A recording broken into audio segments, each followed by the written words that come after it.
नमस्कार, स्वागत है आपका सुदर्शन न्यूज में। मैं हूं आपके साथ शिवम दत्त मेहता और वक्त हो चुका है अंतर्राष्ट्रीय सुपर प्राइम टाइम शो का, जिसका नाम है world war world watch. World war में आपका स्वागत है, जो अंतर्राष्ट्रीय जगत की बड़ी खबरें आपके लिए हर रोज लेकर आते हैं। क्योंकि अगर आप सोचते हैं कि अंतर्राष्ट्रीय जगत में क्या घट रहा है, उसका आपके जीवन पर क्या असर होगा, तो पूछिए पाकिस्तान से, जहां पर जो रूस यूक्रेन का युद्ध हुआ था उसके बाद आटा मिलना बंद हो गया था।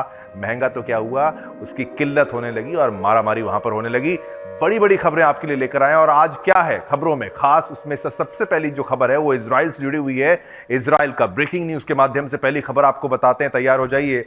बड़ी खबर इस वक्त की, पाकिस्तान की भी बात करेंगे, हर उस मुद्दे की बात करेंगे, लेकिन सबसे बड़ी खबर इस वक्त जो आ रही है आपके टेलीविजन स्क्रीन पर ब्रेकिंग न्यूज के माध्यम से, वो है इजराइल का लेबनान में एक और बड़ा हमला हुआ है। और लेबनान की राजधानी बेरूत में इजराइल की एयर स्ट्राइक हुई है। ये एयर स्ट्राइक ऐसी हुई कि 12 लोगों की मौत यहां पर हो चुकी है। हिजबुल्लाह के हमले के बाद इजराइल की ये एयर स्ट्राइक हुई है। हिजबुल्लाह अपने नापाक मंसूबों से बाज नहीं आ रहा है और इजराइल ने भी ठानी है कि भाई इनका नामो निशान मिटाकर ही दम लेना है। तो लेबनान की राजधानी बेरूत में इजराइल की एयर स्ट्राइक की यह खबर इस वक्त की सबसे लेटेस्ट न्यूज। एयर स्ट्राइक में 12 लोगों की मौत और हिजबुल्लाह के हमले के बाद इजराइल की यह एयर स्ट्राइक हो चुकी है। वॉर ब्रेकिंग के माध्यम से आप जानिए, और हेलीकॉप्टर की रफ्तार से यह खबर आप तक पहुंचा रहे हैं हम, जहां पर लेबनान की राजधानी बेरूत में इजराइल की एयर स्ट्राइक हुई। आइए चलते हैं अपने पड़ोसी मुल्क की बात करते हैं, जो दोस्त तो ना बन सका है, तो हमारा ही वहां पर जो इलाका है, जमीन हमारी है। बात करेंगे पाकिस्तान की। पाकिस्तान में हालात लगातार बिगड़ते जा रहे हैं। शहबाज सरकार के खिलाफ पीटीआई ने बड़ा आंदोलन शुरू कर दिया है। मैं चाहता हूं ये बड़ी स्क्रीन पे हम जाते हैं, आपको तस्वीर भी दिखाते हैं। शहबाज सरकार के खिलाफ पीटीआई ने बड़ा आंदोलन शुरू कर दिया है। पूर्व प्रधानमंत्री इमरान खान की रिहाई की मांग को लेकर सैकड़ों समर्थक इस्लामाबाद में घुस गए हैं। इमरान के समर्थकों की भीड़ ने पाक रेंजर्स को गाड़ियों से कुचल दिया। इमरान के समर्थकों की भीड़ ने पाक रेंजर्स को गाड़ियों से कुचल दिया। इस घटना में 4 रेंजर्स की मौत के बाद हालात जो हैं वो काफी तनावपूर्ण बने हुए हैं। इमरान की पत्नी यानी बुशरा बीवी इस आंदोलन की कमान है वो संभाल रही हैं। आंदोलनकारियों को रोकने के लिए सेना की तैनाती की गई है। हालात बहुत खतरनाक हैं इस वक्त पाकिस्तान में। इमरान के जो समर्थक जब सड़क पर उतरते हैं तो कभी ना कभी वो खून की होली खेल ही लेते हैं। पिछली बार क्या हुआ था आपने वो देखा था। आंदोलनकारियों को रोकने के लिए सेना की तैनाती की गई है, यानी पुलिस के बस की बात नहीं है, पैरामिलिट्री की बात नहीं है बस की, इसलिए सेना सीधा डायरेक्ट आर्मी को उतारना पड़ रहा है। इतना ही नहीं, अब तो खैबर पख्तूनख्वा और बलूचिस्तान से भी हजारों लोग इमरान खान के समर्थन में इस्लामाबाद पहुंच रहे हैं। इमरान खान की खास बात यह है कि भाई इसके समर्थक बहुत उग्र हो जाते हैं और दिलो जान से इसको पसंद करते हैं। और हम चाहते हैं पाकिस्तान में इस तरीके से आग लगती रहे, सांप पालने वालों को सांप काटे। और ये पाकिस्तान का हश्र जो हो रहा है उसका जिम्मेदार पाकिस्तान स्वयं है, खुद है। पाकिस्तान में हालात ठीक वैसे ही बने हुए हैं जैसे इमरान खान की गिरफ्तारी के दौरान देखे गए हैं। अब आपको वो सुनवाते हैं जो पाकिस्तान की गृह मंत्री ने मोहसिन नकवी पीटीआई समर्थकों को लेकर और पाकिस्तान की गृह स्थिति के बारे में क्या कुछ कहा है। मोहसिन नकवी की वो बाइट आपको सुनाने का प्रयास करते हैं, वो सुनिए जरा ध्यान से। गोली का जवाब गोली देना बहुत आसान था।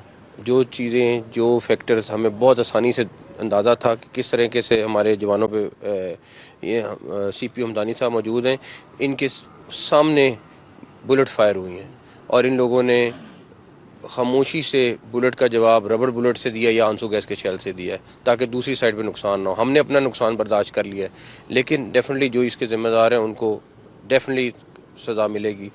इसी तरह इस्लामाबाद पुलिस के जवान 2 क्रिटिकल हैं इस टाइम पे, ज़ख्मी भी उनके दर्जनों में हैं, उनकी भी इसी तरह गाड़ियाँ ज़ख्मी, पता नहीं जो वहाँ पे नुकसान इस्लामाबाद शहर में वो कर सकते उन्होंने किया है। लेकिन ये शहीदों के साथ, उनकी फैमिलीज़ के साथ हमारा वादा है कि उनके शोधा का खून हम रायगा जाने नहीं देंगे। बहुत पिछली दफ़ा भी जब किसी तरह का दावा बोला गया तो हमारे उसमें भी जवान शहीद हुए। आज फिर हमें दोबारा से वो जनाजे पढ़ने पड़ रहे हैं। आईजीज़ को, इस्लामाबाद पुलिस को, सबको कन्वे कर दी है कि जिन लोगों ने ये कॉल दी थी, जिन लोगों ने लोगों को बुलाया है, वो सारे के सारे इसके ज़िम्मेदार होंगे और उनमें से किसी को भी हम नहीं छोड़ेंगे। चलिए, आपने खबर देखी, खबर को समझाने के लिए आपको प्रतिक्रिया भी सुनाई, महत्वपूर्ण प्रतिक्रियाएं आपको सुना रहे हैं, लेकिन साथ साथ अब आपको ग्राफिक्स के माध्यम से बताते हैं कि पाकिस्तान में आखिर क्यों सरकार ने शूट एट साइट का ऑर्डर दिया। बड़ी स्क्रीन पर चलेंगे, इमरान की तरफ खड़ा हो जाता हूं ताकि आपको समझने में आसानी रहे और जिम्मेदार कौन है वो उस तरफ है। आप ये देखिए, पाक में क्यों जारी शूट एट साइट का ऑर्डर। ये शूट एट साइट का ऑर्डर जो है वो क्यों, मैंने देखते ही गोली मार दो, ये यहां पर जो है ऑर्डर जारी कर दिया गया। उसका कारण क्या है? पीटीआई समर्थकों ने संसद तक मार्च निकालने का ऐलान किया है। संसद तक जो मार्च वो निकालेंगे उसको लेकर ही ये किया। मैं चाहता हूं थोड़ा सा हम यहां पर कैमरे को ऊपर करते हैं ताकि ऊपर का जो टेक्स्ट कट रहा है वो हम आपको अच्छे से दिखा पाएं और ताकि आप अच्छे से इसको पूरा देख पाएं। वापस आएंगे और आपको फिर से दिखाते हैं अगला मुद्दा क्या है। प्रदर्शनकारियों को रोकने के लिए बैरिकेड्स लगाए गए हैं। पाक में क्यों जारी हुआ शूट एट साइट की? भाई, प्रदर्शनकारी इतने उग्र हैं, इतने खतरनाक हैं कि उनको देखते ही गोली मार दो, ऐसे ऑर्डर है। मैं इस कैमरे पर आता हूं और आपको और विस्तार से समझाने का प्रयास करता हूं। बैरिकेड्स तोड़कर पीटीआई समर्थक आगे बढ़े हैं, उन्होंने बैरिकेड्स तोड़ दिए। वो कुछ भी कर सकते हैं, बेहद खतरनाक है। जैसा चेहरा इनका इस वक्त आप देख रहे हैं ना, वही हालत इनकी वैसे ही है, डर के मारे कि भाई पीटीआई समर्थक सड़कों पर, अब क्या होगा पाकिस्तान का। पीटीआई समर्थकों की भीड़ ने पाक रेंजर्स को की जो गाड़ियां हैं, गाड़ियों से जो है कुचल दिया है। रेंजर्स को कुचल रहे हैं। आप सोचिए, पाक रेंजर्स, वहां की पैरामिलिट्री कह लीजिए, वहां की फौज कह लीजिए, पुलिस कह लीजिए। घटना में 4 रेंजर्स की मौत के बाद हालात काफी तनावपूर्ण हो चुके हैं, तो वो अब हत्या करने के मूड में हैं। वो पुलिस से लड़ जाएंगे, वो आर्मी से लड़ जाएंगे, पैरामिलिट्री से लड़ जाएंगे। ये पीटीआई के समर्थकों की सोच हो गई है, शक्ति हो गई है। पीटीआई समर्थकों ने शहबाज सरकार को धमकी दी है। उनका मुंह देखिए, बार बार मैं आपको बता रहा हूं, उनका मुंह देखिए, शक्ल देखिए, ये हालत है। क्योंकि इमरान खान को जेल में डालकर बिना किसी मतलब के, देखो करप्ट तो ये सारे ही लोग हैं, मैं तो कहूंगा पूरा पाकिस्तान करप्ट है, लेकिन अपने ऑपोजिशन को उसका नामो निशान मिटा देना, वो बहुत बड़ी गलती कर दी। पीटीआई समर्थकों ने इस्लामाबाद को बंधक बनाने की धमकी दी है। भाई, अब इस्लामाबाद को नहीं छोड़ेंगे, वो इस तरीके का मैसेज उन्होंने दे दिया है। और क्या खास है, बेकाबू स्थिति पर काबू पाने के लिए धारा 245 जो है वो वहां पर लागू हुई है। वहां के अनुसार ये धारा को लागू किया गया है कि भाई मूवमेंट से लेकर तमाम चीजों पर जो प्रतिबंध है उसका असर उस पर देखने को मिल सकता है, जिसके तहत सरकार ने शूट एट साइट का ऑर्डर दिया है। देखते ही गोली मारो, क्योंकि अगर गोली नहीं मारी तो फिर वो आपको भी मार सकते हैं। मैं इस कैमरे पर आता हूं और बार बार आपको ये बता रहा हूं कि अब आपको ये बताएं कि भाई इतना ही नहीं, 3 फ्रंट पर पाकिस्तान की तबाही का वारंट निकला हुआ है। तीनों फ्रंट पर ही शहबाज सरकार बेबस है, क्योंकि पाकिस्तान आर्मी बलोच और पश्तून लड़ाकों को रोकने में जुटी है। उधर शिया सुन्नी के बीच खूनी झड़प रुकने का नाम नहीं ले रहा है और उसको रोकने के लिए सेना जो है वो लगी हुई है। रोक पाने में असफल सेना भी वहां पर हो रही है, जबकि इस बीच सेना के लगाए कंटेनरों को पार करते हुए पीटीआई समर्थक नारेबाजी करते हुए आगे बढ़ रहे हैं और ऐलान कर दिया है उन्होंने, जब तक इमरान खान की रिहाई नहीं होती तब तक ना तो मार्च बंद होगा और ना इस्लामाबाद की घेराबंदी जो है वो हटेगी। अब ये भी जान लेते हैं इमरान खान जेल में आखिर क्यों बंद है। इसके लिए भी आपके लिए हमने ग्राफिक्स तैयार किए हैं और उसको भी आपको दिखाने का प्रयास करेंगे। बड़ी स्क्रीन पर दोबारा चलते हैं, इमरान खान जेल में क्यों बंद है। चलो मैं थोड़ा सा इमरान को जगह दे देता हूं, यहां पर समझाने का प्रयास करते हैं और इस कैमरे पर आते हैं। लीजिए, इमरान खान जेल में क्यों है। अप्रैल 2022 में इमरान की सरकार गिरा दी गई थी। जिस तरीके से समझना चाहते हैं उसको समझिए। ये पाकिस्तान में कुछ भी हो सकता है, करप्ट जगह है वहां पर। चलिए, ये है और क्या कारण है। इमरान के खिलाफ अविश्वास प्रस्ताव लाया गया था। अविश्वास प्रस्ताव लाकर तमाम हंगामा उनकी वहां पर संसद में जो मचा था उसकी भी तस्वीरें हमने आपको दिखाई थी, वो भी आप देखिए, याद करिए। पीएम पद छिन जाने के बाद 200 से अधिक मामले दर्ज हुए, मतलब 200 से ज्यादा केसेस इनके मत्थे मर दिए गए, इनको फंसाने के लिए कह लीजिए, ताकि ये जेल से बाहर ना आ सके। इसलिए हर वो प्लानिंग जो थी वो कर ली गई थी विपक्ष के द्वारा, जो कि अब मौजूदा सरकार है। इमरान खान रावलपिंडी के अदियाला जेल में बंद हैं। ये इस वक्त जेल में बंद हैं और फेमस हैं। सोचिए, क्रिकेटर, एक फेमस लीडर और साथ साथ अब जेल में इनकी मौजूदगी। कुछ मामलों में इमरान दोषी हैं तो कुछ में जमानत मिली है। कुछ मामलों में दोषी हैं, कुछ में जमानत। करप्ट तो ये भी बहुत ज्यादा है, लेकिन फिर भी अप्रैल 2022 में इमरान की सरकार गिर गई थी। अब आप देखिए, शूट एट साइट के जो ऑर्डर हैं वो इसीलिए हैं, मैं यहां आता हूं, कि भाई वहां पर जो भीड़ है वो बेकाबू है और वो कुछ भी कर सकती है। पाक रेंजर्स तक को उन्होंने मार डाला है, उनको भी नहीं छोड़ा है। चलिए ये पाकिस्तान का मुद्दा खत्म करते हैं, अगले मुद्दे की ओर आगे बढ़ने का प्रयास करेंगे वर्ल्ड वॉच वर्ल्ड वॉर में, जहां पर बांग्लादेश की अब बात करेंगे। भारत के पड़ोसी देश बांग्लादेश के चटगांव में बीते दिन सोमवार यानी 25 नवंबर को इस्कॉन पुंडरीक धाम के अध्यक्ष चिन्मय कृष्णन दास जी को गिरफ्तार कर लिया। की अगुवाई की थी और जानकारी के मुताबिक चिन्मय को राजद्रोह के मामले में गिरफ्तार किया गया। जानकारी के अनुसार पुलिस ने उन्हें विदेश की यात्रा नहीं करना का ये है बोल दिया है कि भाई आप विदेश यात्रा नहीं कर सकते, विदेश यात्रा नहीं करने देना चाहती थी। चिन्मय प्रभु लगातार बांग्लादेश में हो रही हिंदुओं के खिलाफ हिंसा का विरोध करते आए हैं। वहीं इस्कॉन बांग्लादेश ने चिन्मय कृष्णदास जी की गिरफ्तारी को अत्याचार बताते हुए उनकी रिहाई की, तुरंत रिहाई की मांग करते हुए कहा कि हम एक शांति प्रिय भक्ति आंदोलन हैं, किसी भी प्रकार के आतंकवाद से हमारा कोई लेना देना नहीं है। सोचिए बांग्लादेश सरकार, बांग्लादेश की वहां की मौजूदा सरकार किन कट्टरपंथियों के समर्थन से बनी है, आतंकवादी सनातनियों को आतंकवादी बोल रहे हैं। ये तो हद हो गई। ये चोर जो है, चोर दूसरे को बताएगा भाई, चोर पुलिस को बताएगा कि भाई तुम चोर हो। इस तरीके का वहां पर हालात जो है वो बन रहे हैं। बांग्लादेश सरकार से हम अपील करते हैं कि चिन्मय प्रभु जी को तुरंत रिहा किया जाए। सोशल मीडिया पर सामने आई तस्वीरें इन हमलों की गंभीरता को उजागर करती हैं। मैं कहता हूं एक बार ये तस्वीरें हटा देते हैं, ये तस्वीरें हटा के आपको एक बार फिर से बांग्लादेश के मुद्दे की जो है तस्वीरें आपको फिर से आपको दिखाएंगे। इन हमलों की गंभीरता को उजागर करती हैं, मैंने आपको जिस तरीके से कहा, और तस्वीरें आपको हम दिखाएंगे जहां पर अंदाजा आपको लगेगा कि बांग्लादेश में हिंदुओं में कितना रोष भरा हुआ है, बांग्लादेश में आखिर क्या कुछ हो रहा है। बांग्लादेश हिंदू बौद्ध ईसाई एकता परिषद ने चिन्मय कृष्णदास जी की हिरासत की निंदा करते हुए दास की तत्काल रिहाई की मांग की है। इसी तरह राजधानी में हिंदू समुदाय के लोगों ने गिरफ्तारी के विरोध में देर शाम जो है शाहबाग चौराहे को जाम भी कर दिया गया उनके द्वारा। अब चलिए जानते हैं कौन है चिन्मय कृष्ण ब्रह्मचारी दास ब्रह्मचारी जी, और ग्राफिक्स के माध्यम से आपको वो भी दिखाने का प्रयास करेंगे। पहले कुछ पल के लिए आप ये तस्वीरें देख लीजिए। ये तस्वीरें वहां पर विरोध प्रदर्शन की हैं और कैसे उनको गिरफ्तार किया गया वो भी तस्वीर आपको दिखाएंगे, लेकिन ये विरोध प्रदर्शन की भी तस्वीरें और कैसे वहां पर जिहादी जो हैं किस तरीके से अपना तांडव जो है वो मचा रहे हैं, विरोध कैसे हिंदुओं का किया जा रहा है, हिंदुओं के साथ मारपीट भी जो है वो की गई। लेकिन मुख्य मुद्दा वापस आएंगे, कौन है चिन्मय कृष्णदास ब्रह्मचारी जी। आप वापस चलते हैं बड़ी स्क्रीन पर, कुछ ही पलों में आपकी टेलीविजन स्क्रीन पर ये लीजिए ग्राफिक्स के माध्यम से। और संत महात्माओं का अनादर बांग्लादेश में हो रहा है कौन वहां पर जिहादी है। मैं आपको अब बताता हूं, यहां से लीजिए कौन है चिन्मय कृष्णदास ब्रह्मचारी जी।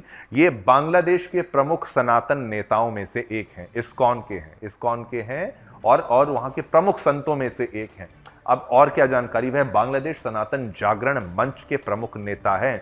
सनातन मंच यानी सनातन जागरण मंच के प्रमुख नेता हैं, सनातन के लिए ये आवाज बुलंद कर रहे हैं।